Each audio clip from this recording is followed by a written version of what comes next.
Si te gusta este episodio de La Corneta Extendida, recuerda que hay muchos más ya disponibles en Amazon Music. Lo único que tienes que hacer es descargar la app. Es gratis. Nos escuchamos por allá.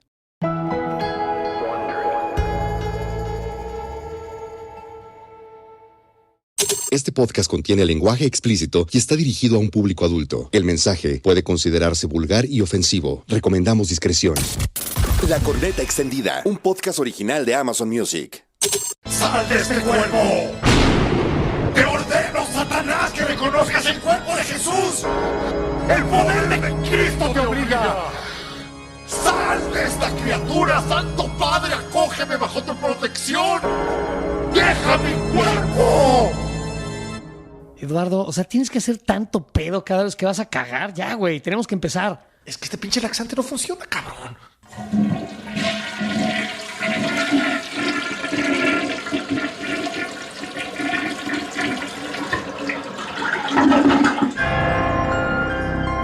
¿De verdad la Iglesia Católica practica exorcismos? Naturalmente, porque el primero que los practicó fue Jesucristo. Eso está en los evangelios.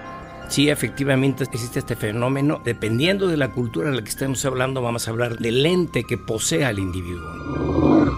Muchos psicólogos, psiquiatras se acercan a nosotros para pedirnos ayuda. Que efectivamente un religioso puede ayudar a que este fenómeno desaparezca.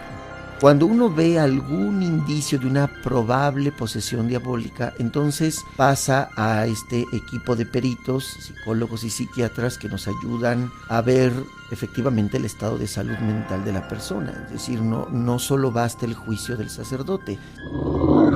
Es decir, una persona que manifiesta una fuerza superior a sus fuerzas naturales puede llegar a aventar a las 10 personas que la están sosteniendo. Tiene más fuerza, y no es que tenga más fuerza, manifiesta más fuerza, ¿no? A veces la persona está tranquila, pero por la boca empieza a arrojar clavos, alfileres, navajas. Porque decía que escupía y que la saliva era como ácido cuando caía en el suelo, y que las mujeres embarazadas cuando se acercaban empezaban a parir. A veces el endemoniado puede hablar en lenguas, efectivamente. Inclusive el individuo puede generar algún idioma raro, que no generalmente... Hablar en lenguas. Sí, pero no como se maneja en las películas, que de repente habla ruso o habla rumano, latín, ¿no? Perfecto, ajá.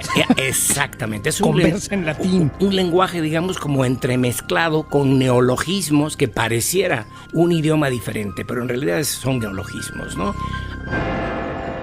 Es que es impresionante ver a un paciente poseído.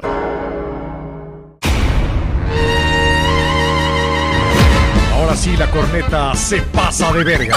La corneta más dura y penetrante que nunca. Totalmente libre de censura, libre de comerciales. Justo como la pediste. Siéntate y disfruta de la corneta dura y cruda. La corneta extendida. Con Eduardo Videgaray Y José Ramón San Cristóbal, el Estaca. ¡Sí, güey!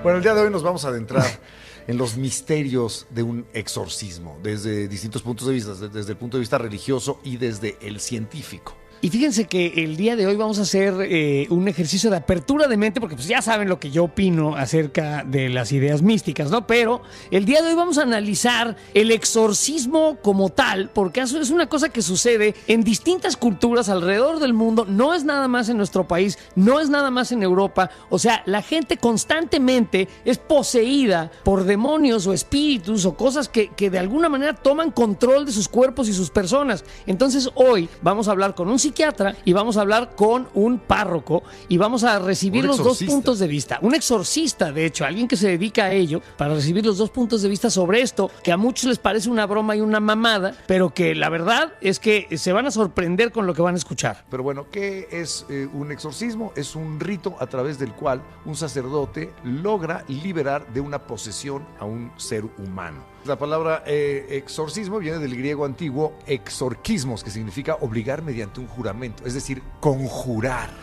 Hacer un conjuro en contra del demonio para que libere a esta persona.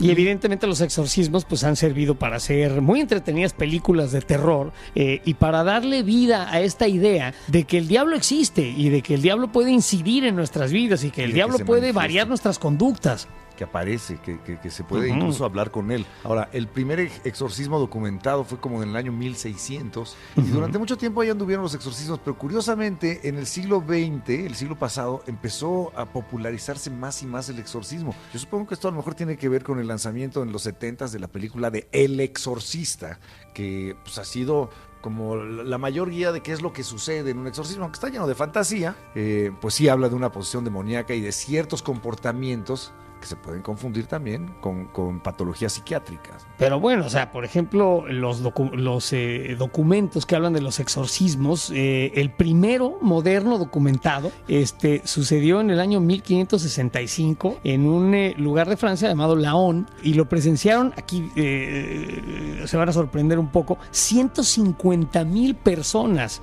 O sea, autoridades eclesiásticas y civiles, protestantes y católicos se reunieron para exorcizar un demonio de Nicole Aubry. Que además tuvo una cosa horrible, porque fue un exorcismo público, que fue una especie de espectáculo dantesco. Y fíjense nada más qué curioso, 9 meses después del exorcismo, que duró un rato, estaba embarazada, dio a luz. Bueno, entonces, pero fue el parte demonio. del exorcismo fue una violación, una cosa espantosa. Por lo que podemos ver. Y luego también se habla y se recogen ciertos diálogos que sucedieron, que las personas que lo presenciaron los registraron, acerca de cómo los representantes de la iglesia hablaban con los protestantes ahí reunidos, que específicamente eran calvinistas, y lograron convencerlos después de ver cómo el demonio poseía a la pobre Nicole Aubry, y bueno, pues se convirtieron al catolicismo. Entonces yo sospecho que aparte de las terribles vejaciones que habrá sufrido la joven señorita estaban utilizando el exorcismo, creo yo, como una especie de propaganda para la iglesia católica. Sí, o sea, no crean en esa fe, crean en esta fe. Pero bueno, que no se sesgue su criterio, queridos escuchas de este podcast, porque vamos a hablar con un par de expertos que nos van a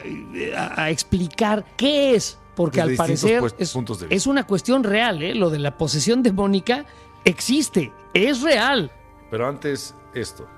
Hijo, ¿renuncias a Satanás? Ah, no puedo, padre, tengo 2 hijos con ella.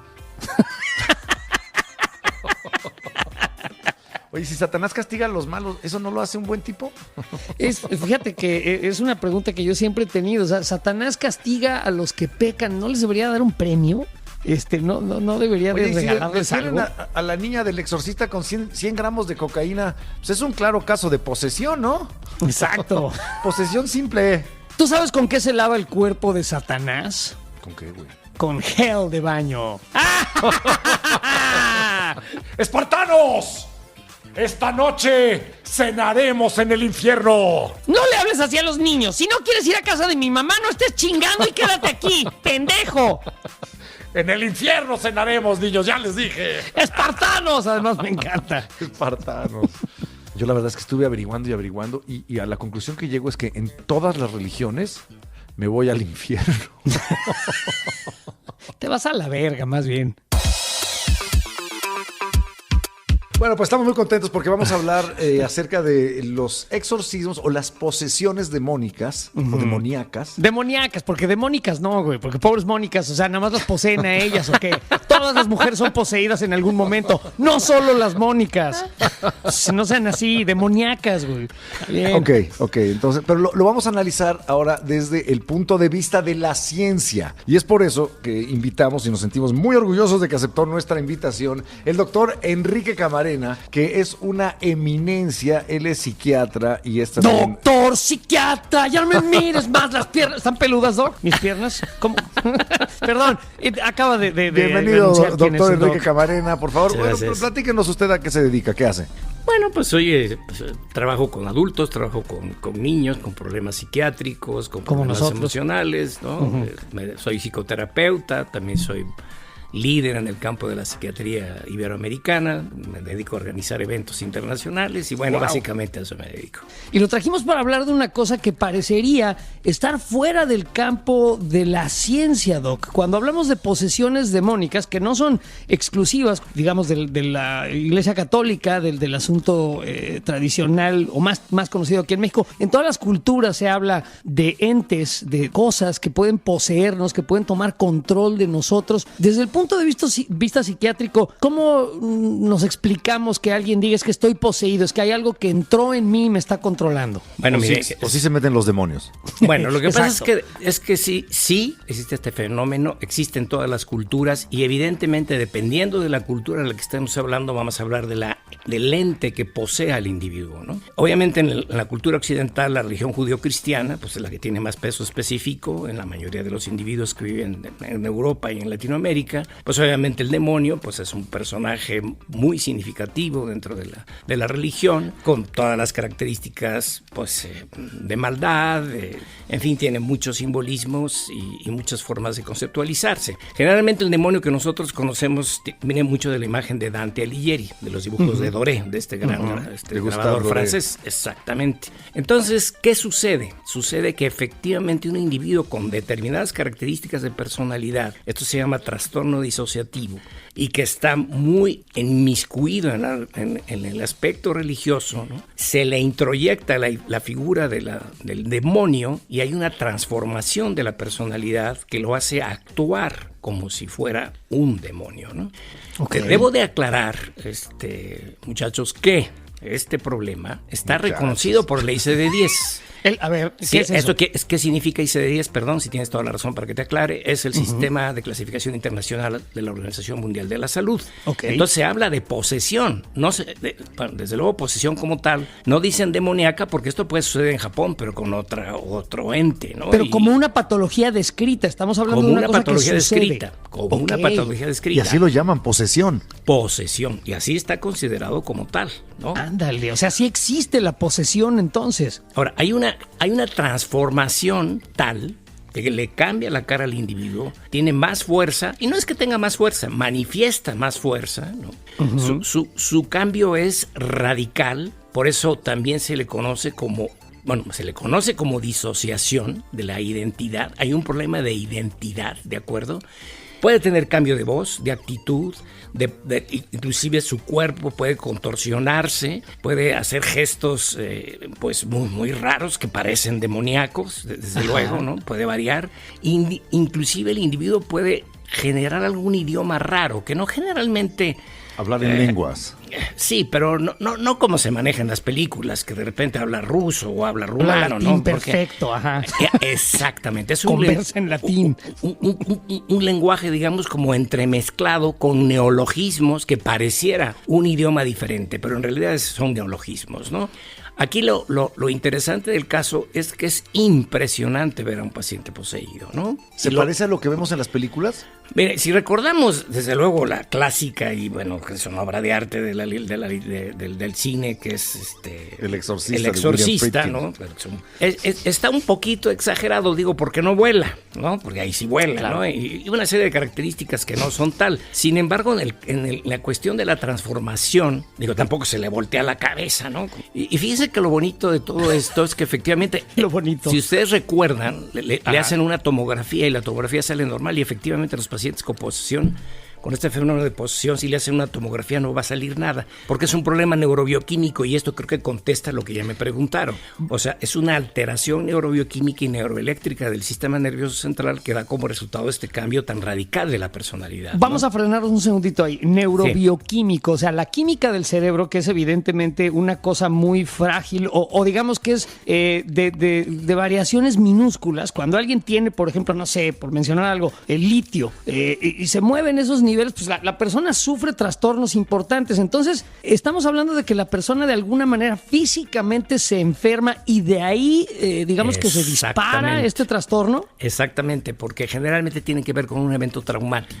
un evento traumático de tipo psíquico. En la Segunda Guerra Mundial se veía a algunos soldados caminando por los caminos de Europa, totalmente disociados, no poseídos, pero totalmente disociados. Otra cosa interesante es ¿Qué que quiere decir eso? ¿Qué iban haciendo los soldados cuando iban disociados? Disociados significa, pues... Sí, puede ser que hablando solos, se llaman soliloquios, hablando solos, pero más que nada con la vista perdida, pálidos, con un cambio de actitud, como zombies caminando por los caminos de Europa, ¿no? Por estrés Cuando se dice postraumático. disociado quiere decir separado de. Entonces, esto es disociado de la realidad, disociado de lo que los demás están viendo, o sea, en su propio mundo. Eso es lo que está disociado. La disociación tiene que ver con que el individuo tiene una transformación de su actitud, de su conducta, de su pensamiento y de sus emociones. Y lo más interesante del caso es que los pacientes, cuando despiertan, entre comillas, o salen de este trance, que así también se le llama, trance, no se acuerdan de nada. Entonces, sí, este trastorno disociativo crea un borrón en la memoria, se te borra el cassette. O un borrón en la memoria precisamente por esta alteración de los neurotransmisores, que no precisamente es el litio, sino dopamina, norepinefrina y serotonina. Esos son los más importantes, ¿de acuerdo? Ahora, aquí lo interesante es que efectivamente, si un personaje como un cura o un sacerdote actúa tratando de sacarlo lo puede sacar. Y ahí no tenemos respuestas muy tácitas, pero de que sucede, sucede. Entonces, por eso existe el exorcismo. Entonces, los exorcismos de alguna manera como terapia psiquiátrica o sí, pues funciona, no sé si psiquiátrica, pero sí sobre un efecto psíquico sobre el individuo que hace que se modifique su conducta, y por eso existe descrito en la literatura religiosa pues el fenómeno del exorcismo como tal, ¿no? Oye, entonces hablando digamos desde el enfoque psicológico y no psiquiátrico, o sea, no de desbalances químicos en el cerebro, si una persona cree en la religión y cree que existen los demonios y cree que la posibilidad de ser poseído por uno es real, esa persona también puede salir de un evento de estos disociativos, que es una cuestión médica, a través de su fe. Sí, o sea, sí, así de plano, con tus creencias te pueden sacar de una enfermedad. Wow. Sí, ahora, entonces sí, perdón, a ver, doctor, aquí lo estoy entendiendo es que es cierto. Les voy a decir por qué. Wow. Porque aquí viene una parte bien interesante. Resulta que los fenómenos que le llamamos psicológicos también generan movimientos químicos y neurobioquímicos. O sea, esa división entre lo químico y lo psicológico es una división didáctica y arbitraria porque está interrelacionado, ¿me entienden? No sé si me entiendan esto, ¿no? Sí. O sea, todos nos podemos disociar en un momento en la vida, ¿eh? O sea, en el temblor del 85 mucha gente le pasó esto. Ahora, todo tiene proporciones, porque cuando hablamos de posesión demoníaca, el individuo seguramente conoce muy bien lo que es el demonio y lo que está descrito en la literatura, y como lo sabe muy bien, lo adopta. Por eso utilizo la palabra introyección. Incorpora la figura demoníaca y la conducta del individuo es como si fuera un demonio, y por eso parece un demonio, ¿no? También por la experiencia previa que tiene. ¿Y qué pasa si, por ejemplo, el estaca tiene desafortunadamente un evento traumático y acaba disociado, y en lugar de que llegue usted a atenderlo, llega un padre, y este güey que es un ateo, apóstata, recalcitrante, le empiezan a echar agua bendita y demás? ¿Lo pueden sacar de ese trance? ¿O me la pela el agua bendita? ¿Disociación? Difícilmente. Exacto, porque, o sea, me la pelaría. Porque hay una parte consciente, digamos, en el que está disociado, no está totalmente desconectado con la realidad. Y si la persona no tiene vida espiritual, no tiene fe, pues no va a seguir gritando. Debo de aclarar que algunos pacientes poseídos no los saca ningún cura ni nadie más que los psicofármacos, ¿sí? Ok, o sea, hay estos eventos de posesión que a menos de que te metan un medicamento, unos chochos, te quedas ahí trabado. Así es. Okay. Así ¿Y esto es porque no tienes fe o esto es porque hay ciertos eventos psicóticos de estos que no, de disociación, muy buena pregunta, que no son, digamos, salvables? ¿Sabes qué pasa? Depende de la intensidad del cuadro, ¿no? Okay. Y obviamente ahora sí, la personalidad premórbida, porque esto puede pasar en pacientes con alguna enfermedad previa, esquizofrenia, o una neurosis muy grave, ¿sí? O un trastorno depresivo también que ha venido arrastrando desde hace mucho tiempo. Entonces hay gente que es más vulnerable a este fenómeno. ¿Y ustedes en algún momento cuando tienen un paciente dicen, bueno, esta persona es muy religiosa, traigan un padre, a lo mejor ayuda? ¿Lo practican? ¿Lo considerarían como parte de la terapia para sacarlo? En primer lugar, no puedes negárselo, ¿no? Porque la gente hay que respetar sus principios religiosos. Correcto. Por un lado. Y por otro lado, hay que reconocer, pues, que la religión, sobre todo en la gente que cree, pues sí tiene un peso específico en la vida y les puede ayudar a estar más tranquilos, y lo tenemos que reconocer, o sea, no, independientemente de la creencia de cada quien, ¿no? Oye, y perdón, Doc, nada más te quisiera preguntar, el asunto de un evento disociativo, hay distintas, me imagino, maneras de provocarlo o de que te suceda. Entonces, dinos algunas de las maneras, digo, aparte, por ejemplo, del caso que citaste de los soldados que en la guerra ven un evento terrible, horroroso, unas cosas indecibles y caen en este cuadro. Pero hay en la vida diaria una persona, no sé, cuando hablamos de posesiones, de que la niñita que iba a la iglesia y de pronto es poseída por el demonio y se arma todo un borrote, ¿de dónde vienen esos casos cuando esa persona a lo mejor no vio una cosa traumática, horrorosa? ¿O cómo puede brotar esto? ¿Cómo se meten los demonios? Generalmente si hay un evento traumático, la posesión demoníaca es muy rara, es muy rara. Uh-huh. Sí se logra ver, definitivamente. Yo vi 2 cuando estuve en el psiquiátrico aquí de Tlalpan. ¿De veras? Álvarez. Sí, yo vi 2. ¿Nos puedes contar describir un poco de ellas o es una cuestión que no puedes relatar? No, sí, claro, no, porque no voy a decir nombres ni nada. No, bueno, esto fue en Pánuco. Un paciente tuvo un evento traumático muy fuerte, la muerte de su padre. Por ahí había conflictos familiares, ¿no? Y creo que se pelea con uno de los hermanos y ahí empieza con esta transformación. Aquí lo interesante del caso es que el párroco nos hace una descripción que parece muy rara, porque decía que escupía y que la saliva era como ácido cuando caía en el suelo y que las mujeres embarazadas cuando se acercaban empezaban a parir. Y la verdad de las cosas es que yo creo que el cura, que no sé quién era, pues yo creo que también ahí por ahí le pasaba algo al señor, ¿no? Pero le pasaba algo en la cabeza. Sí. Tampoco estaba jugando con toda la baraja, ¿no? Sí, porque cuando llegó con nosotros, pues cuando escupía no había ningún fenómeno de esa naturaleza y había una chica ahí embarazada, una enfermera, y no se puso a parir, así es que pero fíjense ustedes cómo el fenómeno, cómo se va contaminando entre comillas o cómo se va transmitiendo este fenómeno que se llama copycat o fenómeno de influencia, donde la gente, toda la gente va creyendo en el fenómeno y todo el mundo cae en este rollo, ¿no? Generalmente gente con mucha información, no con mucha cultura, pero cualquier fenómeno se lo adjudicaba. Entonces, bueno, no quiero salir de ahí. ¿Cómo se comportaban estos pacientes? ¿Cómo eran ellos? Bueno, este paciente era un paciente esquizofrénico, ¿no? Sí estaba con un nivel de agresividad impresionante, era un hombre muy corpulento, con mucha fuerza, y sí tenía estos fenómenos de leonologismos, con una transformación de su facies muy característica, los ojos rojos, ¿no? Obviamente tuvimos que sujetarlo, y bueno, pues, ¿qué pasó? Bueno, pues se lo quitamos con psicofármacos, ¿no? Así fue como lo Pero no, dinos la verdad, ¿traías un rosario en la bolsa? Pues a veces también lo utilizamos. Sí. Quiero platicarles... Literalmente, lo utilizan. Bueno, los padres desde luego lo utilizan, ¿no? Porque pues el efecto, digamos, en medicina se llama efecto placebo, aunque no es exactamente un efecto placebo, pero puede ser equivalente. Doc, una pregunta más. No sé qué tanto hayas estado expuesto a lo que pasa en otros países, pero por ejemplo, en Japón, que tienen una religión animista, el sintoísmo, que ellos creen que la montaña tiene espíritu y demás. ¿Es posible que se den fenómenos psiquiátricos de posesión en los cuales se les mete un espíritu que no sea maligno? Así es. Pero no maligno, generalmente maligno, aunque puede ser uno no maligno. Esa es muy buena pregunta. Yo nunca he estado en Japón viendo pacientes, pero está descrito en la literatura. Como les decía yo, depende de la cultura, ¿no? Por ejemplo, los japoneses no alucinan demonios o ángeles, sino alucinan dragones. Ok. ¿Por qué? Pues porque el dragón ahí es...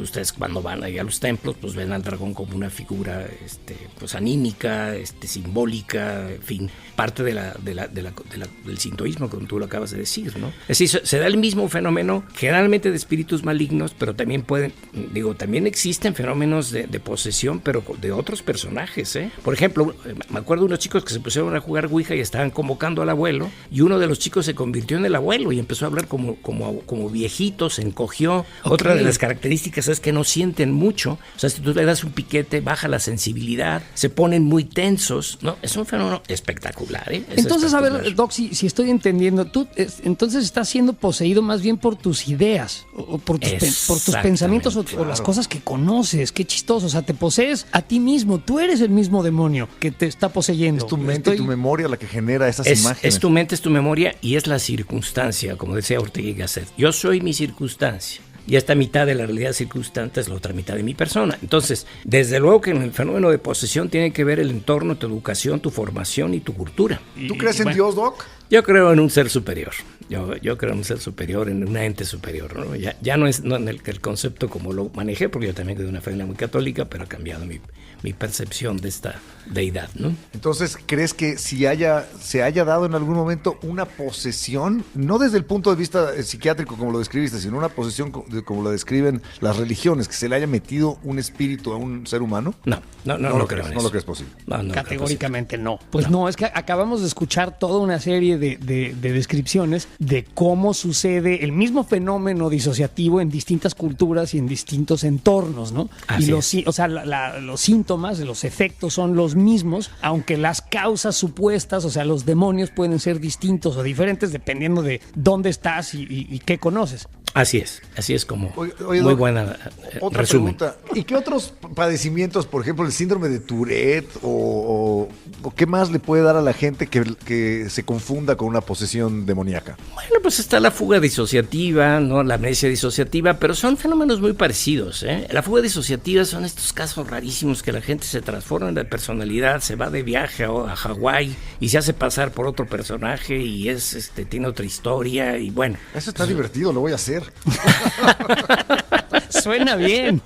¿Eso es pernicioso, por ejemplo, para la persona que lo experimenta? Pues fíjese que es pernicioso en el sentido de que de repente de estar en una vida donde hay una serie de responsabilidades y una serie sobre todo con la familia y con el trabajo, de repente todo lo abandonan, ¿no? Pero insisto que son fenómenos muy raros, ¿no? Pero están interconectados y últimamente ya con la tomografía axial por emisión de positrones, que es una chulada porque cada vez se ve fenómenos neurobioquímicos y neuroeléctricos cada vez más finos, sí se sabe que hay fenómenos ahí neurobiológicos que explican esto, que no es solamente algo psicógeno, ¿no? Ok, o sea, sí está sucediendo algo en el cerebro que te hace comportarte de esta manera y eso evidentemente llevará a que sea más fácil ayudar a las personas que sufren este tipo de eventos, ¿no? Así es.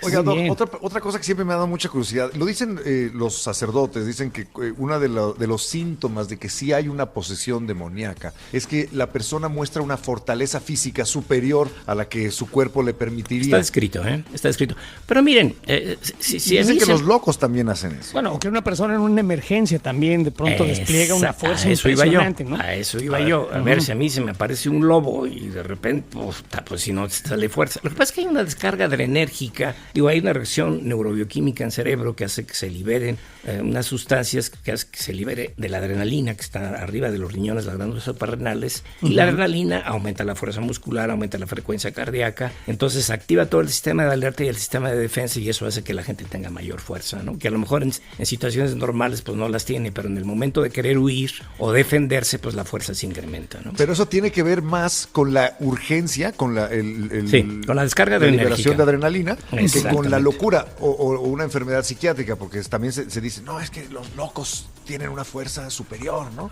Lo que pasa es que en películas. Cuando hablamos de locura estamos hablando de cerca de 300 enfermedades, ¿no? Entonces, algún tipo de enfermedades, como las que hemos hablado el día de hoy, que es la histeria disociativa, fuga disociativa, obviamente en un momento de crisis y un momento de defensa, que no precisamente psiquiátrico, porque eso nos puede pasar a cualquiera de nosotros, ¿no? Pues pasan estos fenómenos sin que tengas un problema psiquiátrico, ¿no? Y bueno, obviamente los pacientes con determinado tipo de patologías, ya la mencionamos, entonces sus reacciones también pueden ser de ese tipo, ¿no?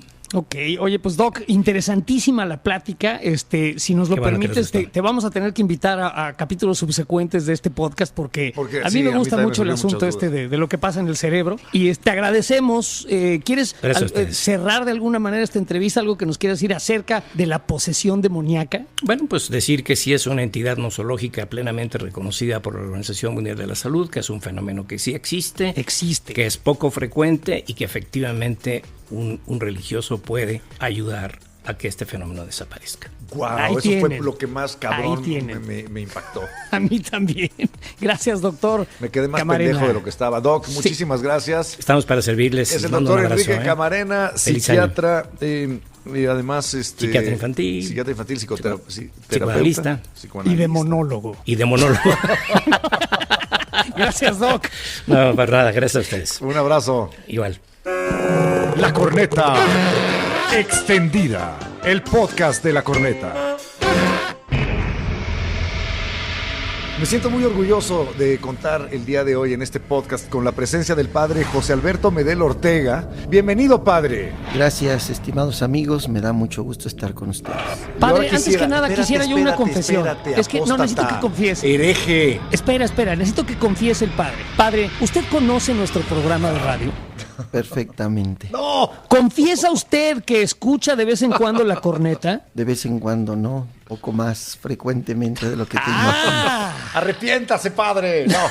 Eso, gracias, padre, A primero ver, que nada. está ¿Qué más acá. quería saber eso? Por favor, quiero que escuches al padre. Sí. No nada más con tus oídos. Ajá. Quiero que abras tu corazón a las Va. palabras del padre José Alberto Medel Ortega, porque vas a oír también la palabra de Cristo. Mi corazón está abierto, como lo está para todos los temas que abordamos en este podcast. Y padre, lo hemos llamado el día de hoy para hablar de un tema que es un tema que muchas personas, incluido un servidor, es un tema que a veces parecería poco serio, poco creíble, pero después de las pláticas y la investigación que hemos tenido, he encontrado que el tema es mucho más amplio de lo que yo pensaba. Vamos a hablar ahora de la posesión demoníaca. Mi primera pregunta sería la siguiente, padre. ¿De verdad la Iglesia Católica practica exorcismos? ¿Es cierto? Naturalmente, porque el primero que los practicó fue Jesucristo, eso está en los evangelios, y la iglesia continúa la obra de Jesús. ¿Cuál ¿Y fue qué tan el frecuente? exorcismo que practicó Jesús? Yo no recuerdo ese pasaje bíblico. Son varios, tal vez el más célebre es aquel de que encuentra Jesús en la ribera del camino a un hombre que está endemoniado por una legión de demonios. Los demonios hablan con Jesús y le dicen, déjanos irnos a esa piara de cerdos, y entonces se trasladan a ellos y los cerdos después se precipitan al mar. ¿Cómo determina, padre, la Iglesia Católica en este caso? Porque las posesiones las encontramos en muchas otras religiones y partes del mundo, pero la Iglesia Católica, ¿cómo determina un caso real de una posesión? O sea, ¿cuándo dice la Iglesia, ok, esta persona sí está poseída por uno ¿No es un o tema 20 psiquiátrico? demonios? Claro, bueno, han de saber que tenemos un equipo de colaboradores peritos, médicos, psiquiatras y psicólogos que nos ayudan en el discernimiento, es decir, no basta con que una persona venga y te diga que está poseída por el demonio. La primera entrevista que tienen con el sacerdote exorcista es muy importante. Ya por la experiencia del mismo exorcista uno puede distinguir si lo que la gente te dice suena a una posesión diabólica o se debe a lo que la persona ha escuchado, ha visto por las películas, por la mitología de la gente. No es tan difícil distinguirlo, ¿no? Cuando uno ve algún indicio de una probable posesión diabólica, entonces pasa a este equipo de peritos, psicólogos y psiquiatras que nos ayudan a ver efectivamente el estado de salud mental de la persona, es decir, no solo basta el juicio del sacerdote. Y ahí es como empezamos un poco a mirar qué es lo que hay detrás de la persona. A veces hay casos donde la gente sí tiene un problema psicológico o psiquiátrico y aparte tiene una posesión diabólica. A veces Aparte hay gente de. Sí, exactamente. Wow.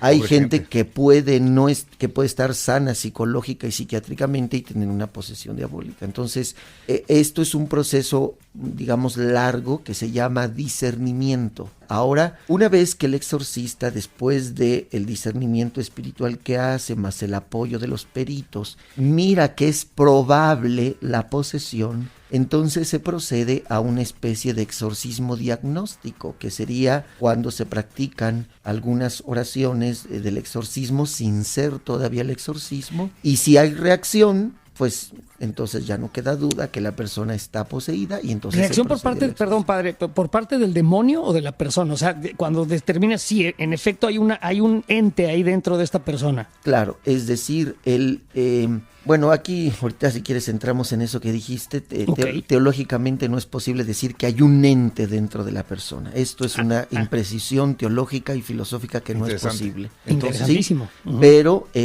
aquí el que se manifiesta naturalmente es el demonio a través de una persona. Entonces, quien reacciona al exorcismo es el demonio, no la persona. Ahora, la persona entra en un trance, es decir, la persona no es consciente de las manifestaciones que se dan a través de su cuerpo. Oiga, esto está muy interesante. Entonces, cuando se habla de una posesión desde el punto de vista católico o cristiano, ¿no es que se meta algo en el individuo? así es, no es necesario, no se mete exactamente. Esto es una cuestión que en la teología católica la llamamos manifestaciones preternaturales, ese es el término preciso. Interesante. Vamos a hablar de una triple clasificación. Las cuestiones naturales, las cuestiones preternaturales y las sobrenaturales. Okay. Las sobrenaturales son los milagros, es decir, es cuando hay una intervención, digámoslo así, divina sobre la naturaleza. Por lo tanto, rompe todas las leyes de la naturaleza. Moisés dividiendo las aguas. ¿Mande? Por ejemplo, Moisés dividiendo las aguas. Exactamente, por cuestiones decirlo milagrosas. Así. Eso es, romper las leyes de la naturaleza, ir contra la lógica de la ley de la naturaleza. Las naturales, pues son naturalmente, la redundancia, las naturales. De todos los días, ¿no? Las preternaturales son aquellas cosas que están en la naturaleza, pero que el hombre todavía no conoce, no descubre. Okay. Les voy a poner un ejemplo. Hace 200 años, como mínimo, no se conocía la electricidad, ¿sí? No porque no se conociera, significa que no existiera. Correcto. La electricidad siempre ha existido, pero el hombre la ha descubierto y la ha podido manipular. Bueno, y así la ciencia evidentemente no conoce todo lo que existe y lo irá descubriendo poco a poco. Entonces lo preternatural... Lo preternatural, la ciencia lo va convirtiendo en natural. Exactamente, exactamente. O todo en eso descrito, existe, ¿no? pero el hombre la ciencia todavía no la descubre. Entonces los exorcismos y las posesiones pertenecen a este rubro de lo preternatural. El demonio exactamente utiliza todo lo preternatural para manifestarse. Porque el demonio es una criatura, el demonio no es Dios, el demonio no tiene ningún poder, el demonio no puede manipular la naturaleza, pero sí puede usar la naturaleza. ¿Y qué parte de la naturaleza usa? Lo que el hombre no conoce. Lo que sucede en exorcismo es peor que lo que ven en las películas y no es lo que ven en las películas. ¿Qué sucede padre entonces? ha estado presente en un exorcismo? Naturalmente. ¿Los ha practicado? Sí, así es. ¿Y qué es lo que sucede en un exorcismo? Eso que nos acaba de describir. Bueno, cuando una persona, cuando el demonio se manifiesta a través del cuerpo de una persona, ¿sí? Lo hace utilizando aquellas potencias naturales que tiene el cuerpo, ¿sí? Y que el hombre todavía no conoce, no domina. Entonces, pues, se pueden llegar a dar manifestaciones que, insisto, a nuestros ojos pueden parecer sobrenaturales y que sin embargo no lo son. En un exorcismo, cuando una persona entra en trance, así le vamos a llamar técnicamente, el momento en que la persona, digamos, pierde su voluntad y el demonio se manifiesta a través del cuerpo de la persona, del habla, de distintas cuestiones que pueden suceder en su cuerpo, el sacerdote exorcista reza, hace las oraciones las oraciones del exorcismo sobre esa persona, y lo que tienen como finalidad es atormentar al demonio para que salga de esa persona. ¿Sí? ¿Y cómo se le atormenta? ¿Qué le incomoda al demonio? Pues le incomoda el nombre de Jesucristo, vencedor del demonio, vencedor del pecado, vencedor del mal. En realidad el demonio no, ¿cómo decírselos? Es que tendríamos que hablar aquí un poquito de una teología más amplia. Hablemos de ello, Venga, hablemos padre. de ello, porque hace rato, por ejemplo, padre, nos decía que está el demonio, o sea, el demonio, y luego hay otros súcubos, íncubos, demonios demiurgos, demonios menores, que también participan en estas posesiones. O sea, el demonio también tiene sus huestes, ¿no? Claro, es decir, cuando yo dije el demonio, efectivamente has hecho una magnífica precisión. No se refiere al jefe de los demonios, digámoslo así, para usar palabras más llanas. Okay. Efectivamente, los demonios son muchos ángeles caídos, son muchísimos, con diversas jerarquías. ¿Sí? De hecho, en el exorcismo, los demonios te dicen a qué jerarquía son, porque a veces pueden haber demonios, digamos así, de una mayor jerarquía, con mayor poder, entre comillas, que no se manifiestan con tanta fuerza, y puede haber demonios de menor jerarquía, de menor poder, que se manifiestan con una mayor fuerza, es decir, que hacen más mal. A veces pueden suceder cosas que a nuestros ojos parecen o son extraordinarias, pero a veces parecen tonterías. A veces el endemoniado parece un payasito, no hace tonterías, ¿no? Okay. Entonces, son distintas las manifestaciones El estaca de estar endemoniado. ¿Estaré poseído por demonios más pinches, así como de los chiquitos, de los chafas? Se hace el payasito, ya ve. ¿no? Estimado Padre. Estaca, te tengo una mala noticia. Eres tan consciente de lo que haces que no puedes atribuir al demonio Exacto. todas tus acciones. Hazte ¿sabes? cargo, cabrón. ¿Sabe qué padre? Que yo, en realidad, creo que el demonio luego le echan la culpa de un montón de cosas. Y es la gente, ay, el demonio me hizo hacerlo. No te hagas güey, fuiste tú. Así Pero es. bueno, El demonio no no nos tiene distraigamos. culpa. Una pregunta.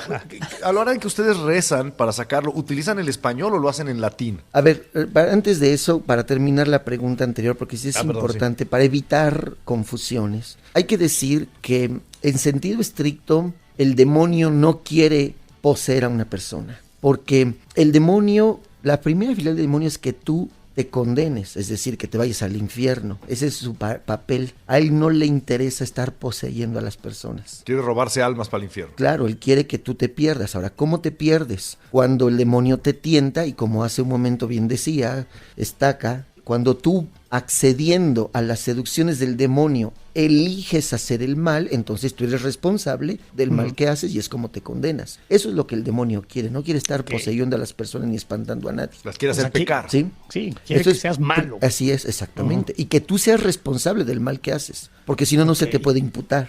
Entonces te tiene que convencer para que tú digas, ok, lo hago y lo haces. Claro, si te posee y te hace robar, pues el que robó fue el diablo. Exactamente. No corrompió al alma. Digo, aunque este ejemplo que pusiste no es posible, pero vamos a decir que sí. Ok. Así es. Oiga, O sea, padre, y una pregunta rápida acerca del proceder del demonio. Y esta es una pregunta seria, ¿eh? El demonio, cuando las almas van al infierno, las tortura eternamente, ¿no debería el demonio de premiarlas finalmente? Porque ya están haciendo el mal que él quería que hicieran. Eso es una cuestión, y de verdad se lo pregunto en serio, ¿eh? ¿Por qué el demonio castiga a estas almas y el demonio no las premia si lo que quería es que hicieran el mal? el demonio primero no tiene poder de castigar a nadie. Ah, ¿sí? ok. El demonio está condenado y el demonio tiene una vida, digamos, miserable. Se la pasa mal. Y lo que él quiere es que tú tengas esa misma vida miserable.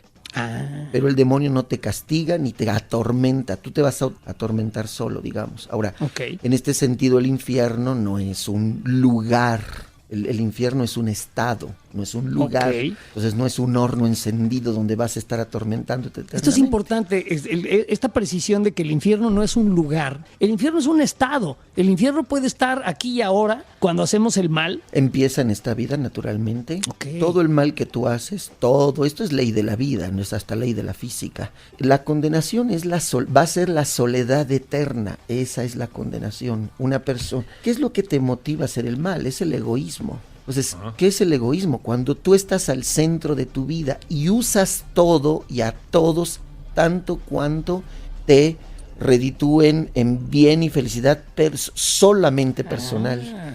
Entonces, la condenación eterna va a ser, bueno, pues tú quisiste estar solo en esta vida, que es lo contrario. Lo contrario al amor es el egoísmo, no es el mal, ni otra cosa. Una persona que en esta vida decidió vivir egoístamente, pues va a estar eternamente sola. Luego a mis feligreses les digo, miren, ustedes se han sentido solos, así, solos, cuando nadie los quiere, todos los odian y se quieren comer un gusanito. y se sienten que la vida se les viene encima y experimentan esa soledad terrible.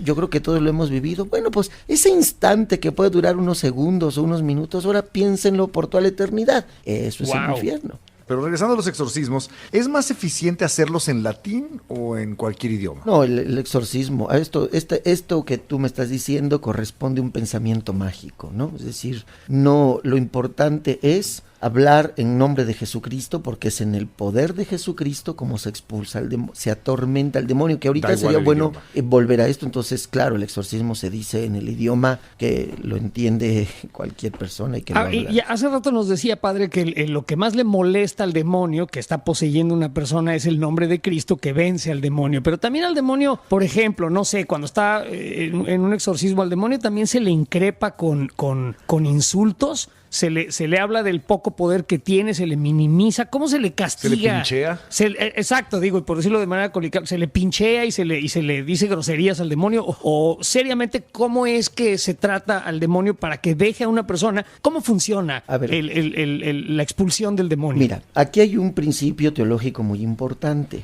El demonio no quiere poseer a las personas. El demonio, por lo tanto, posee a las personas. Esto a lo mejor les va a causar también sorpresa. posee a las personas por permisión divina, o sea, con permiso de Dios. Ah, caray. El demonio ¿Por qué no. Dios le da chance de que posean las personas al demonio? Así ¿Por es. qué? ¿Cuál es la lógica? En razón de la eterna salvación. A ver, explíquenos Muy eso, bien. padre. ¿Ustedes tienen hijos? Sí. Ustedes más de alguna ocasión habrán dado lecciones a sus hijos.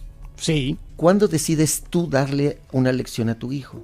Cuando comete un error, quizá. Y no solo cuando comete un error, sino cuando es, ¿cómo decirlo?, obstinado en el error. Cuando insiste en su error, es necio y no quiere Cuando aprender. tú le dices a tu hijo, ya no hagas esto, y no entiende, y no entiende, y no entiende, y tú como papá estás advirtiendo el peligro y al mismo tiempo adviertes que tu hijo no es capaz de darse cuenta del peligro en el que está. Pero siendo Dios Padre de nosotros y de los demonios, ¿para quién es la lección? ¿Para el humano o para el diablo? Para el humano. El diablo ya no puede convertirse. Ya es Ya no tiene incorregible. redención. El diablo está perdido. Sí, ya se perdió porque hay una diferencia entre la libertad del demonio y la libertad del humano, o de los ángeles, más bien en sentido más amplio en el de los seres humanos. Porque el demonio ya vio a Dios, los ángeles ya habían visto a Dios, entonces ellos no lo conocen por fe, nosotros sí. Por eso nosotros, entre comillas, tenemos chance de equivocarnos, porque nosotros no hemos visto a Dios. Entonces, nosotros como a veces dudamos, por eso podríamos decir que en gran medida el pecado es fruto de nuestras dudas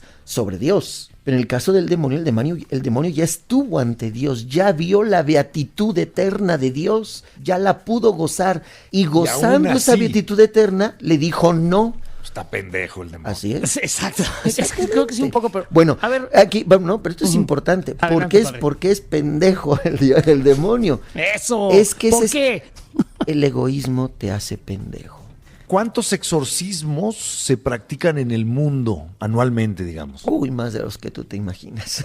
Mira, primero hay que decir que el exorcismo es como una especie de terapia. A una misma persona el rito del exorcismo se le puede practicar más o menos 3 veces a la semana, 5 veces a la semana, y puede tardar como 1 semana, 2 semanas, meses y hasta años. ¿Cuántos exorcistas? ¿Todos los padres son exorcistas No. o se tiene que especializar? Así es, sí. No es tanto la cuestión especializar. El exorcismo se realiza con el poder de la iglesia, que Cristo le da a la iglesia, y que tiene en plenitud el obispo de cada diócesis. Entonces, el obispo de cada diócesis es el que faculta al sacerdote exorcista en su diócesis. Ahora, aprender el oficio del exorcista es otra cosa, es decir, un exorcista ya tiene el poder de exorcizar porque el obispo le da ese poder, digámoslo así. Ahora tiene que aprender. ¿Qué aprender? El arte de discernir, con lo que empezábamos esta plática. Ahorita todos los exorcistas del mundo estamos agrupados en una asociación que se llama Asociación Internacional de Exorcistas, donde nos reunimos más o menos 2 veces al año y tenemos formación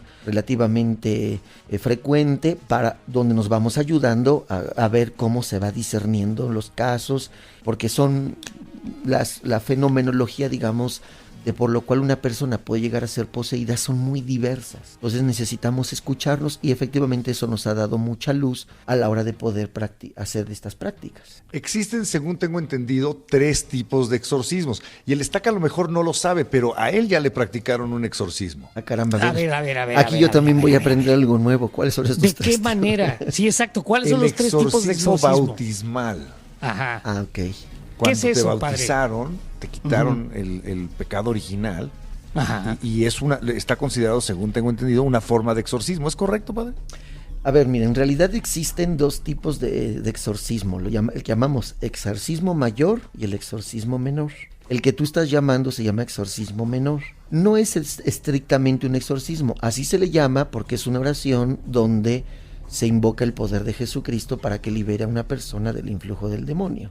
Pero es solamente una fórmula, ¿cómo llamarlo así?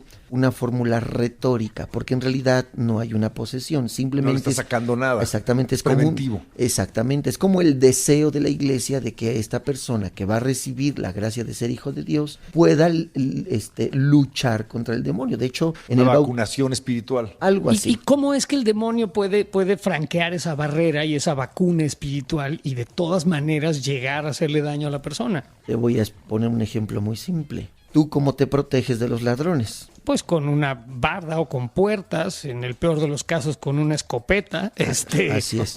O sea, tú no quieres que el ladrón entra a tu casa. Entonces pones un cerco de seguridad, digámoslo así. Es correcto. ¿Y qué pasa si tú abres la puerta para que entre el ladrón? No, pues no le voy a abrir la puerta. Pues, no estoy tonto, ¿no? Bueno, un poquito, pero no mucho. Hay gente que le abre la puerta al demonio. Ok. ¿Ya? ¿Qué razones tendría alguien, por ejemplo, para decir, ok, a ver, demonio, acércate a ver qué pasa, ¿no? Porque, por ejemplo, Eduardo y yo alguna vez, padre, intentamos llamar al demonio y no acercarlo a nosotros a nuestras vidas, sino ver si existía, ¿no? Bueno, y dibujamos un pentáculo. A veces se nos aparecía. Y nunca se apareció. El demonio nos quedó mal. Claro, porque, bueno, ustedes lo hacían un poco jugando, en broma, no sé por qué razones, pero hablando en serio, digo, no lo hagan ni en broma. Ni en broma. Yo si yo me pongo a hacer, a llamar a los, porque aquí, por ejemplo, tengo una lista grande, pero no la voy a leer porque a lo mejor incomoda a alguien, de los nombres de los demonios menores y demás, pero yo puedo realmente invocarlo, o sea, puedo decir, a ver, quiero, no sé, causarle una posesión demoníaca a Eduardo, y entonces hacer un ritual y llamar al demonio, y esto es una pregunta seria, padre, ¿puedo yo de alguna manera invitar al demonio que posea a una persona, que le haga daño a esa persona? ¿Por qué a mí, o esa güey, persona que posea tiene tus que nalgas? dejarlo ¿Yo qué? Pues porque es el que está más cerca y al padre no lo voy a intentar porque a él el demonio se la pela, güey. Mira, Entonces te amuelas tú.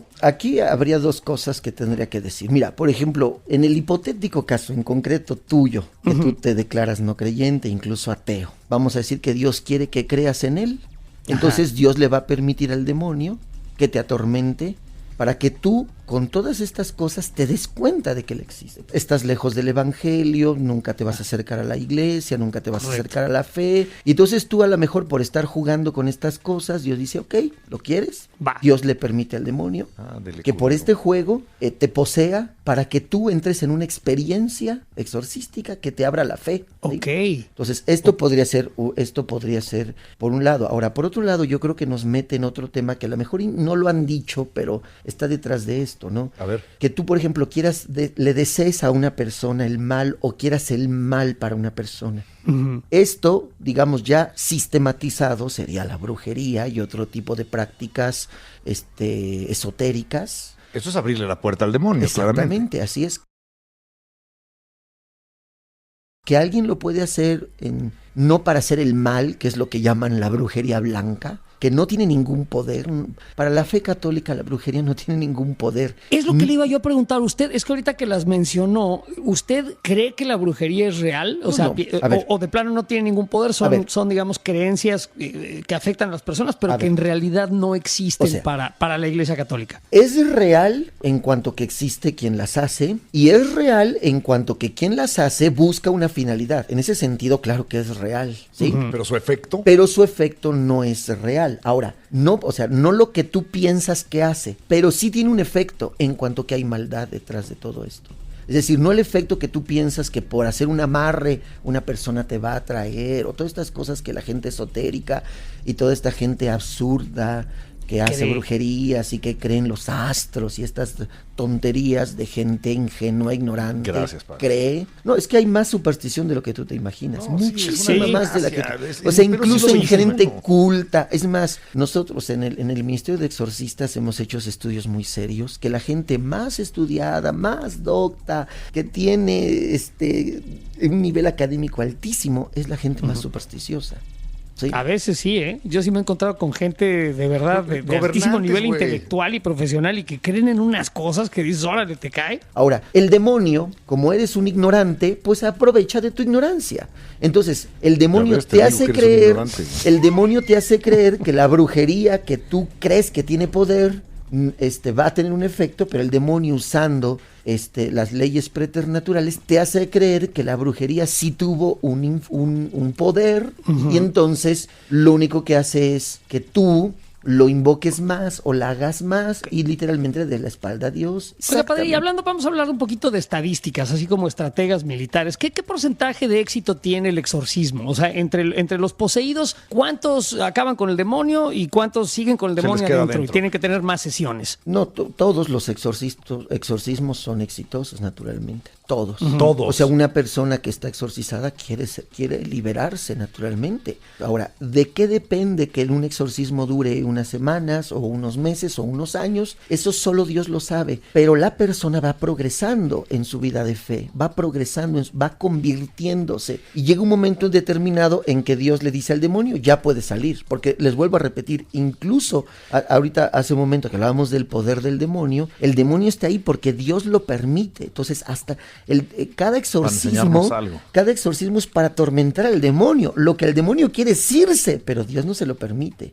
Hasta el momento en que Dios le dice, te puedes ir, el demonio se va. Y eso tiene que ver con lo que Dios, en su divina providencia, sabe que en el proceso interior de cada persona es suficiente para que el demonio salga. Oiga, padre, y bueno, un alma, un cuerpo o una persona puede ser poseída por el demonio mismo, por demonios menores, pero también por otro tipo de espíritus. No solo por demonios.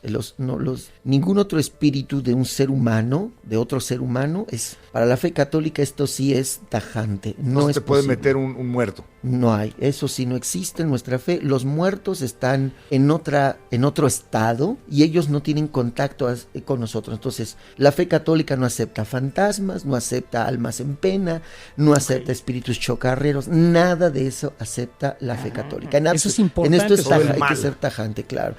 Yo le quiero preguntar acerca de todos estos exorcismos que ha practicado o presenciado. ¿Nos puede platicar de alguno especialmente, digamos, aterrador o alguno especialmente difícil o alguno especialmente peligroso? ¿Sucede? ¿Hay unos más peligrosos y más impresionantes que otros? Bueno, mira, las manifestaciones preternaturales de las que hablábamos que se dan cuando una persona endemoniada entra en trance, yo preferiría no decirles qué es lo que se ve allí, porque la gente es muy susceptible a sugestionarse, mucho. Okay. Entonces, mucha gente que nos puede estar escuchando se va a sugestionar. Entonces, no conviene decir lo que ve. Pero sucesivamente, sí se dan, por ejemplo, hay 3 cuestiones que no quiero decir el fenómeno cuanto tal, pero sí como la generalidad. Es decir, una persona que manifiesta una fuerza superior a sus fuerzas naturales. Cuando la persona entra en trance, por ejemplo, puede llegar a aventar a las 10 personas que la están sosteniendo, ¿no? Eso es, por ejemplo, uno. Otro, por ejemplo, puede ser la materialización de objetos. A veces la persona está tranquila, pero por la boca empieza a arrojar clavos, alfileres, navajas. ¿De verdad? Sí, así ¿Neta? es. Entonces se materializan en la boca de la persona y salen. Y ahí están. Y entonces hay muchos exorcistas que hemos tenido la oportunidad de tener ese tipo de manifestaciones, ¿no? Estas cosas sí son muy, muy ¿no? Una, por ejemplo, ¿Y hablan en lenguas? A veces el endemoniado puede hablar en lenguas, efectivamente, así es. ¿Y en lenguas comprensibles? Algunas comprensibles. Por ejemplo, esta es una cuestión, ¿no? Un día una niña de apenas unos 2 años empezó a hablar. Primero no hablaba bien todavía ni siquiera español, pero empezó a hablar en inglés, en francés, en italiano, en ¿Qué alemán. niña tan lista? No es cierto. No, exactamente, pues sí. Entonces, cuando la niña sale del trance, pues la niña no sabe ni hablar español. Entonces, ¿cómo es posible que habla todas estas lenguas, no? Oiga, padre, ¿y qué le dicen al demonio? ¿Nos puede dar un ejemplo de las oraciones que se pronuncian durante el exorcismo? Claro, mira, en esto sí no hay ningún secreto, pero has dicho una cosa que a lo mejor no fue tu intención decirla, pero yo te la voy a puntualizar. Fue el demonio. Seguimos. Fue más bien, ahí sí fue el Espíritu Santo que te iluminó para que dijera esto. Muy bien. Gracias. Aquí primero, nosotros seguimos un ritual que está aprobado por la Iglesia. En este sentido, existe un libro donde están ya las fórmulas imperativas y deprecativas que se utilizan en el exorcismo. Entonces, se tiene que usar tal cual. Ahora, un exorcista nunca habla con el demonio. O sea, el demonio sí te habla y te dice muchas cosas. Es más, te revela cosas. Y al primero que quiere perder, que quiere confundir, es al exorcista. Entonces, el demonio sí dice cosas y nos dice muchas cosas que después nosotros vemos que pasan. Pero tú puedes caer en el engaño de que, ay, sí es cierto, lo dijo, entonces voy a platicar con él y le voy a decir y que me empiece. No, porque el demonio lo que quiere es confundirte. Ok, bueno, en resumen, padre, entonces para las personas que han escuchado toda la información que nos dio el día de hoy, el exorcismo entonces es una vía por la cual las personas que sienten que necesitan ayuda de este tipo, que sienten que algo los posee o los está llevando hacia un lugar donde no quieren ir, esto los puede ayudar y ustedes están ahí para echarles la mano, así como si fuera una especie de tratamiento psicológico o psiquiátrico. Tiene una función entonces el exorcismo y ustedes están ahí. El exorcismo es más bien ya el remedio. Es más bien el remedio a una enfermedad, digámoslo así. Esta enfermedad, por usar un símil porque no es muy preciso, es que una persona está poseída. Y el único remedio no es solo una vía, es la única vía para liberar a una persona que está poseída, es el exorcismo. Okay. Y si alguna persona nos está escuchando, bueno, hay muchas personas que nos están escuchando que tendrán varias preguntas. Una, ¿cómo evito ser poseído por el demonio? Mira, esta pregunta también es buena, porque hay gente que no es pecadora, digámoslo así, incluso hay gente santa, de una vida santa, que también puede llegar a ser poseída. ¿Cómo? Por ejemplo, el demonio puede poseer lugares y animales, y no necesariamente posee a las personas que son objeto de esto que nosotros técnicamente llamamos vejaciones, que también eso se libera con un exorcismo sobre cosas y animales. Ok, y una persona que tiene un familiar o que se siente que podría ser en este caso poseída, ¿cómo se acerca a ustedes?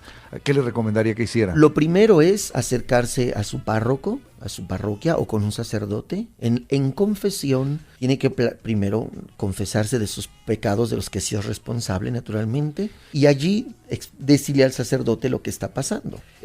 Cualquier sacerdote es capaz de distinguir en principio si es fantasía y si es sugestión o si hay algo un poco más delicado. Si el sacerdote confesor o el párroco alcanza a mirar algo fuera de lo común, exactamente, o que la persona misma declara, ¿no?, que hizo un pacto con el demonio, que hizo brujería, o que estuvo jugando con estas cosas. O sea, esto ya son indicios de que es probable. No es concluyente, pero es probable. Okay. Entonces, el sacerdote ya lo canaliza con el sacerdote exorcista de su diócesis. Y nosotros, como ya les decía, tenemos equipos de gente preparada que tienen una primera conversación para ver si esto es probable o no. Y si ellos mismos ya en la experiencia que tienen ver que es posible, entonces ya pasa con el exorcista. Y el exorcista realiza el discernimiento. Y si el discernimiento arroja tiene certeza moral, así se llama técnicamente, de que la persona sí tiene una posesión diabólica, entonces procede al exorcismo. Y si efectivamente se dan, en una persona entra en trance y vemos todas estas manifestaciones preternaturales, entonces empieza todo este camino que puede durar, ya decíamos, según Dios, lo que Él considere que deba hacer. Muy interesante, padre. Estamos sumamente agradecidos con usted, con su amplitud de criterio, con haberse acercado a este ateo recalcitrante que no reconoce ley. Y con la paciencia que ha tenido para darnos esta plática que nos ha dejado ver en el podcast del día de hoy, que el tema es bastante amplio y es interesante, y en muchas ocasiones pues esto que nos acaba usted de compartir es útil incluso para esas personas que se ven aquejadas por este asunto que la Iglesia Católica reconoce como una posesión demónica. Bueno, no, demoníaca. Sí, demoníaca. Yo creo que esto último que estás diciendo es muy importante y lo platicábamos fuera del aire. El hecho de que existen cosas, o sea, independientemente de que si tú crees o no el demonio y estas cosas, vamos a partir de esta base. Vamos a decir que tú no crees en esto, pero las cuestiones satánicas, de brujería, de santería, humanamente son muy impactantes. Y la psiquiatría y la psicología no son capaces con sus herramientas científicas de ayudar a personas con estas cosas. No dan, muchos psicólogos, psiquiatras se acercan a nosotros para pedirnos ayuda, porque ellos mismos dicen, yo ya con todo lo que la ciencia nos da, ya no podemos ayudar a estas personas. Y entonces el Ministerio de los Exorcistas y la Pastoral de Consolación, que así le hemos llamado para abrirla un poco más, tiene como finalidad atender a personas que se han metido en estas cosas, que han destruido su vida por creer en estas, o sea, que viven aterrorizadas, que sueñan, que viven con mucho miedo, porque a lo mejor empezaron como jóvenes riéndose, pero pasan los años y el demonio les toma la palabra. Y a veces el demonio no lo hace con ellos, lo hace con sus hijos, lo hace con la gente a la que aman. ¿no? Ok. Repito, independientemente de que tú creas o no, esto es un hecho. O sea, la brujería como hecho, o sea, gente que hace mal existe. Entonces esa gente de corazón envenenado, de corazón maldito, digámoslo así, o sea, por su intención quiero decir, sí atrapan en sus redes a gente incauta, a gente ignorante, a gente incluso de buena fe. Y entonces esto es un hecho y la iglesia tiene que responder a esto. Independientemente de que creas que el demonio existe o no, es gente con una herida y se la tienes que sanar.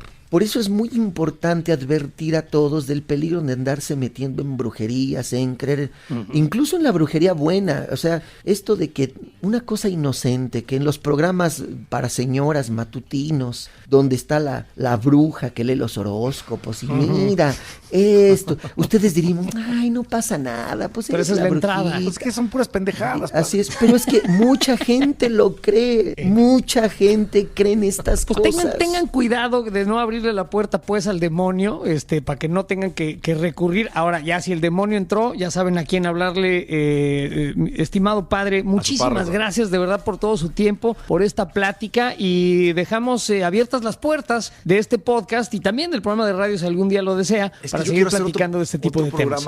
Padre, es el padre José Alberto Medel Ortega, a quien le estoy agradecidísimo, y es que también en algún momento quisiéramos hacer un episodio dedicado específicamente al diablo. Exacto. Claro, cuando quieran. Y como tú dijiste, padre, si usted lo desea, yo no sé si lo deseo yo, no sé si lo deseen ustedes y se atrevan a hablar conmigo. Claro que sí. Sí, claro que Por sí. Por supuesto que sí. Muchísimas gracias, padre. De verdad, Gracias, le mando un padre. abrazo. Y quisiera tomarme una pequeña libertad y cerrar este espacio diciendo que chingue a su madre el diablo. Tal cual. Por lo peor de todo es que no tiene madre y ese es su peor dolor. Ok. Que chingue a su culo. Terminando con un derechazo en los dientes. Padre, muchísimas gracias. Y sí, el demonio me la pela. Ok. Qué tal? Estuvo cabrón esto. Oye, a mí me impresiona que al final de cuentas resulta que la posesión demoníaca es real, güey. O sea, la hace real la persona que la sufre, aunque tú te estés imaginando o tu experiencia te haya llevado a pensar que estás poseído, es una cuestión real. O sea, nos lo dijo el psiquiatra. Sí, yo lo que me llevo en conclusión, y me encantó, es que los religiosos sí tienen una visión científica y los científicos también tienen una visión espiritual. Correcto. Hay psiquiatras y psicólogos en la iglesia que tratan de separar lo que ellos llaman posesión de alguna enfermedad psiquiátrica. Y hay entre los médicos necesidad a veces de llamar a un sacerdote porque es la terapia correcta para una persona que está sufriendo lo que se llama psiquiátricamente una posesión. Y a ustedes que les daba tanta pinche risa el tema de la pinche posesión demónica, ¿verdad, cabrones? Pueden tener un episodio disociativo y los puede poseer el pinche puto Mickey Mouse. Todo depende de qué hayan visto en su vida. Pero la cosa es que el exorcismo es real.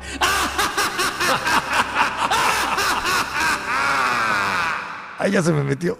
Ay.